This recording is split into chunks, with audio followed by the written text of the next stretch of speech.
Okay. ఏం problem ఉండింది యాక్చువల్‌గా మీకు? అది ఎక్కువ కూర్చున్న వరకు అండి బాగా బ్యాక్ పెయిన్ వచ్చేది. ఓకే. బ్యాక్ పెయిన్ నుంచి బాగా మెడ నొప్పు, బాగా కాళ్ళు చేతులు బాగా గుంజేయి.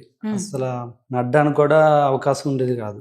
నా పర్సనల్ వర్క్ కూడా ఇంకోటి సపోర్ట్ లేకుండా నేను చేసుకోలేకపోయేవాడిని. చాలా హాస్పిటల్ తిరిగాను. 3-4 ఇయర్స్ చాలా ఇబ్బంది పడ్డాను. ఇక ఖాళీగా ఉన్నప్పుడు యూట్యూబ్ చూస్తుంటే సార్ది వచ్చింది.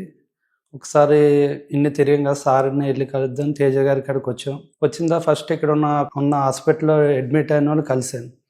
ఎలా జరుగుతుంది ఏంటంటే అందరు చాలా బాగా చెప్పారు. తర్వాత సార్ని వచ్చి కలవడం జరిగింది. ఒక 20 డేస్ 15 డేస్ నేను ఇక్కడ జాయిన్ అయ్యాను. నాకు చాలా 80% రికవర్ అయింది. ఓహ్! 80% 80%. రిలీఫ్ ఉంది. ఎన్ని ఇయర్స్ నుంచి ఉండిందన్నారు మీకు ఈ నాకు ప్రాబ్లమ్? 3-4 ఇయర్స్ నుంచి నేను 3-4 ఇయర్స్‌లో ఎన్ని హాస్పిటల్స్ తిరుగుంటారు మీరు? దగ్గర 6-7 తిరిగానండి. చాలా పెద్ద హాస్పిటల్ కూడా వెళ్ళాను. కానీ ఏం రిజల్ట్ ఏ లేదు. రిజల్ట్ లేదు. ప్లస్ నా వర్క్ నేను చేసుకోలేకపోయాను.